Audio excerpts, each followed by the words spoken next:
This is part of one of our shows called Archives. And today we're going to be talking with Stephen Forward, who was an employee for the Hudson's Bay Company in the 70s. Yeah. And you want to introduce yourself? Yeah, certainly. I came to Mistissini in August 1976.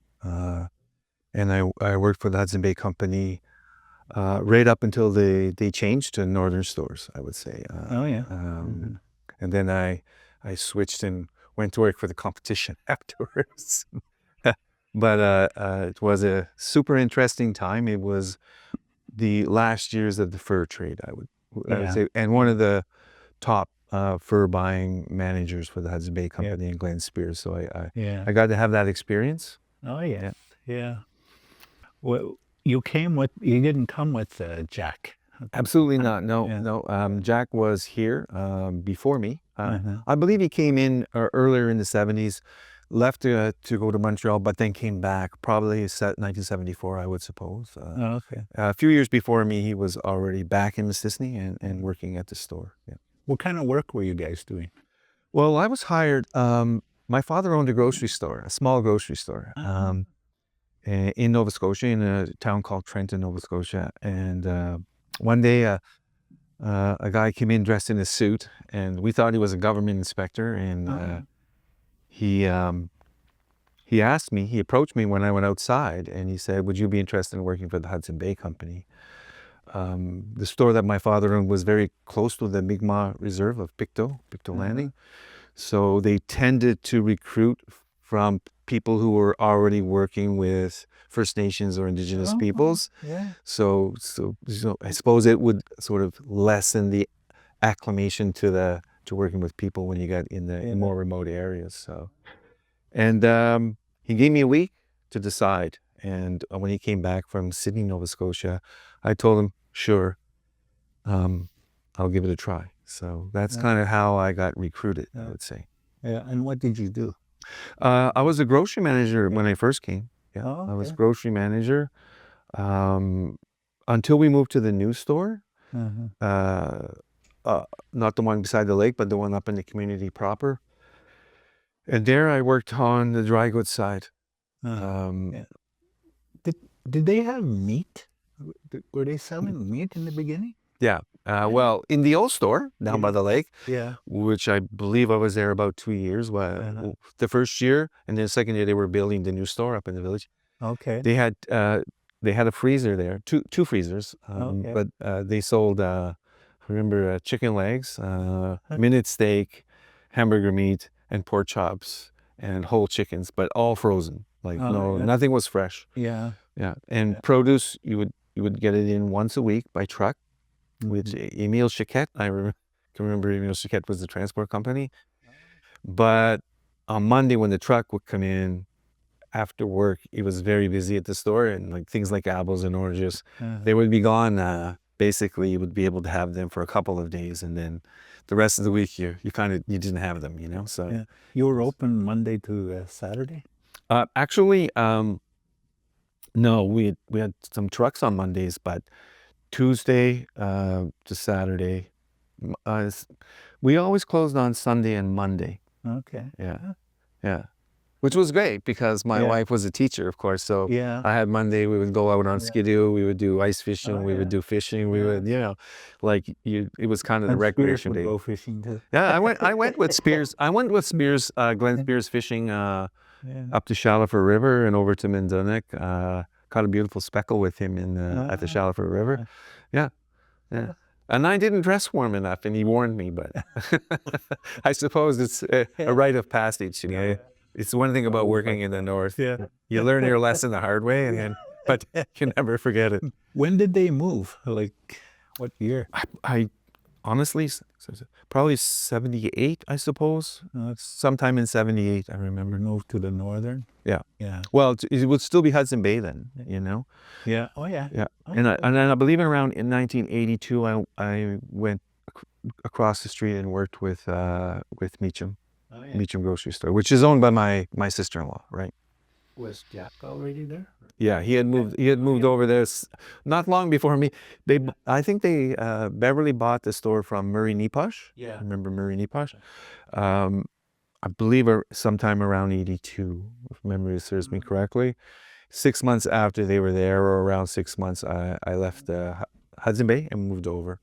And it didn't actually become Northern Stores for a few years after that. Okay. Yeah. It used to be the Bay, right? Well, yeah, Hudson's Bay Company or the Bay. Yeah. Typically, the Bay is the large retail stores in the south. Yeah. Hudson Bay was more the way they referred to it was the Northern Stores division of the Hudson Bay, right? So same company, but different division. So were you still around when were you still working with them or no? No, you weren't working. no, I was. When Spears left. Yeah, when Spears left, I was working still with the Hudson Bay up in the new store. When we moved to the new store, I think for Glenn Spears, it was always a little difficult for him because he was trying to transition from the old style of Hudson Bay to the new style of Hudson Bay with a full retail store. It was quite a large store, and also I think the slow pullback on the fur part of the business. He was an excellent fur buyer. Yeah. And when we moved to the new store, actually they built a fur room in the new store. It was the climate controlled fur room, yeah, which I worked in. And so if you remember during that time, the actresses and the world was sort of I would say against killing animals for fur. People were spray painting fur coats, and Bridget Bardot and the Hollywood elite, and fur prices were tailing off at the same time as income security was coming into full bloom. So the reliance on trapping and selling fur to the company to get credit to get materials to go back in the bush was waning. And I think for Spears, who had a very long career in the north, probably saw that the times were changing and just said, maybe it's a good time. When he started here in Mistissini? Glenn Spears? Yeah. Oh no, he was here long before I came here. 50s? I don't remember the date if that's the question. But he was in Neil Squescal before and had done several other posts before. Spoke fluent Cree, Kenny Upscal. Yeah. Spoke. Yeah. And one of the you asked me earlier. I was a grocery manager, but I also was responsible to pack fur. Oh yeah. And I would pack like 100 beaver pelts in a pile and tie them with a rope, slide them in a big burlap bag, and twist tie their metal pieces on the end. Each of those pelts had to be tagged from the trap line which they came. Because they were still monitoring beaver populations through the beaver preserve. Right? Yeah. So it's still on. Beaver was by far and away the fur that we received the most of. Most of the fur that was bought, the large majority of it would have been beaver fur. I understand. Like I think it was in the 50s, late 40s, they had the beaver preserve here in Mistissini. Or you're aware of it? I'm aware. Yeah. During that time, a lot of people went down to Escalano during that period. To work in the forestry, I think, cutting logs for railroad tracks. Railroads, because the railroad came in there. And a lot of people got married down there too. There's a lot of Mistissini people buried down there too. Did you ever hear the story of when they brought all the baby beavers in here by plane? Yeah.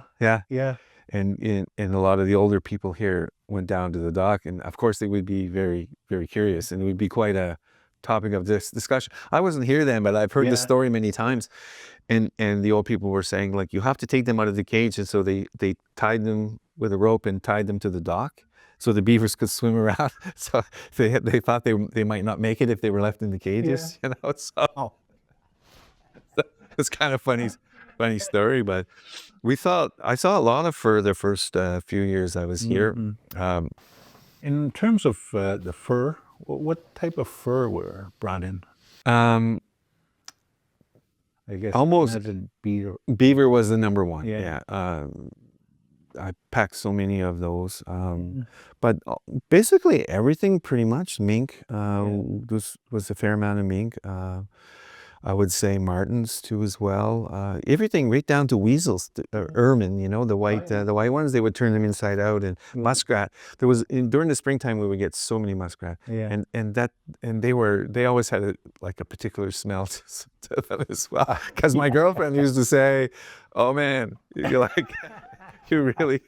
really smell like a fur." But yeah, we did have you know, everything you can imagine, you know, cross foxes and What about lynx. bear skins? No, No? oddly enough, no. That was one thing that they didn't buy. Yeah. Yeah. Huh. I never much thought about that, but that's a good point. You know? Yeah. No bear. I remember, you know, reading way back that they did take bear skins. Really? That's insane. Yeah. I know one interesting thing is that at Hudson Bay, they always kept a book.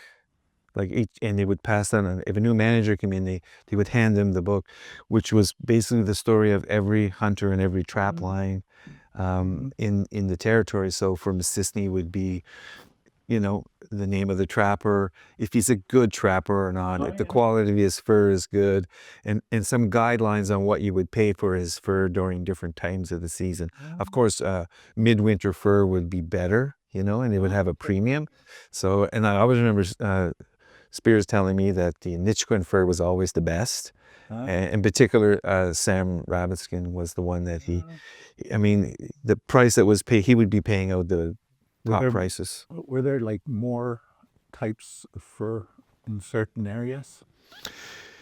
Yeah, I think some of the more southern trap lines seem to have, higher beaver quantities, whereas the northern ones seem to have more of the things like mink and otter. And in general, of course, and marten too. Yeah. And because I remember in the 70s, there were no marten in our hunting ground, south side of Seneca Lake. Yeah. There were no marten until probably 78. Really? Yeah.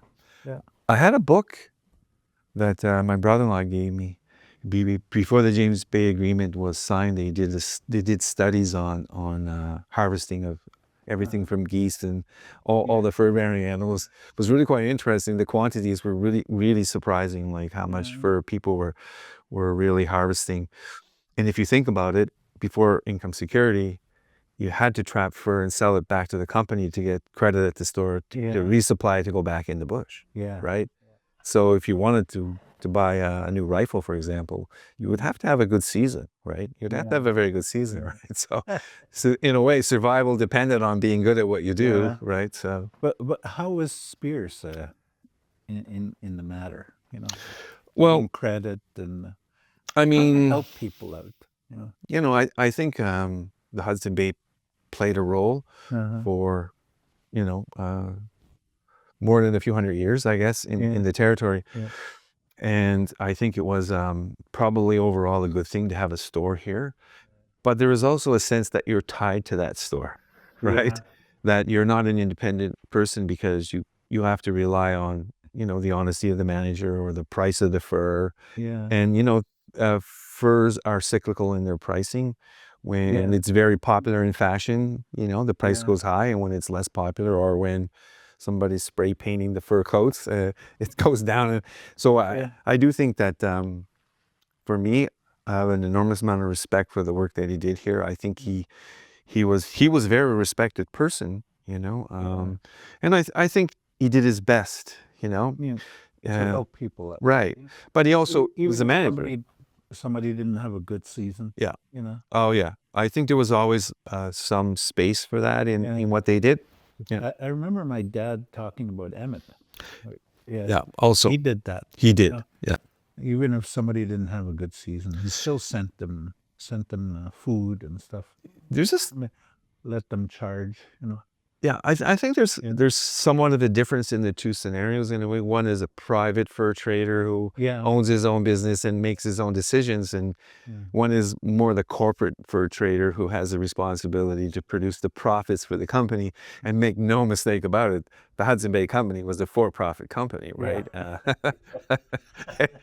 There was a huge focus on on results, and the corporate the corporate leadership there. The structure of it was very profit driven, I would say. Yeah. But I did go on fur runs with Glenn Spears.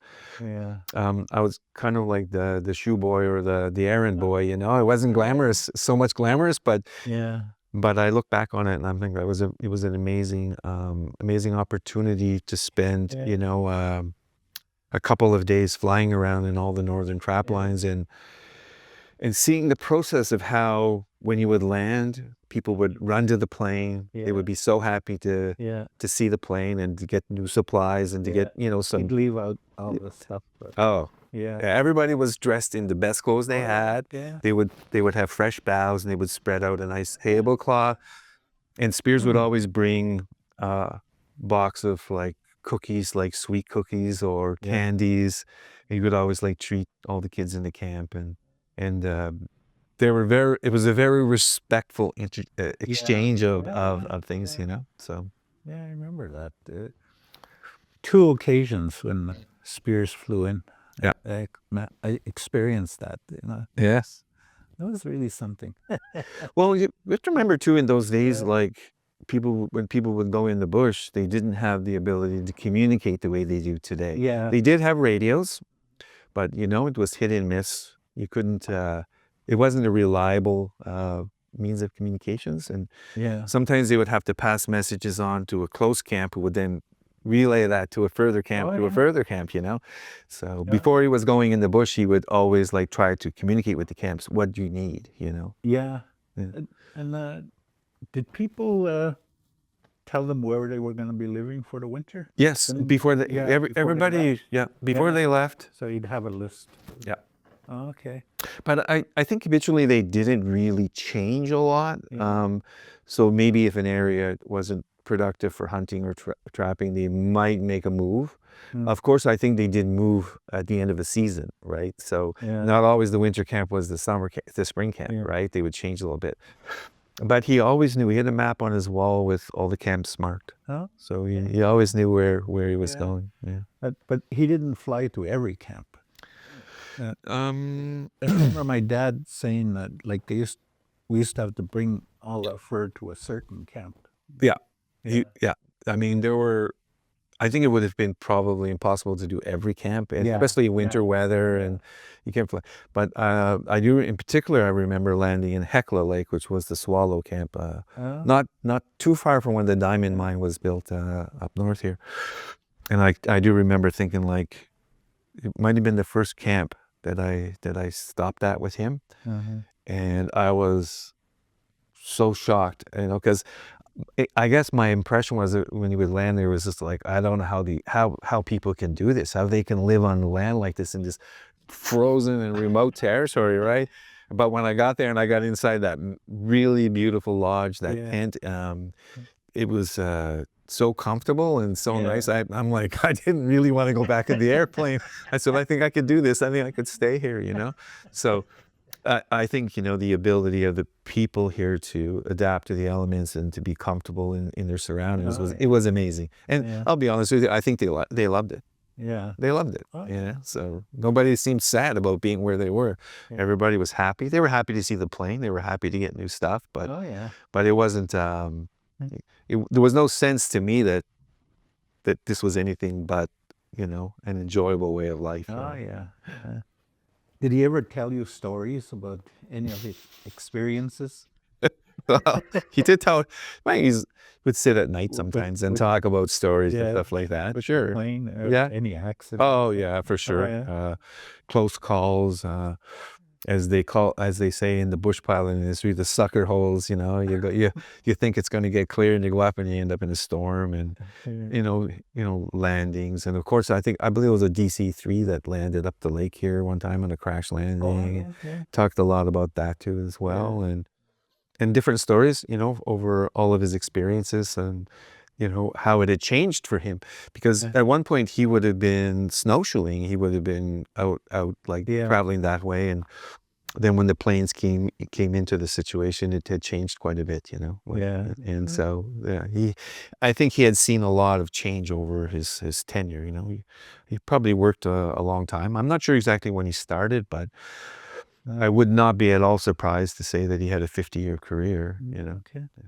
I always remember his snowshoes, those long snowshoes, and he varnished them. Yeah, that's the only time I ever saw Those snowshoes that were varnished.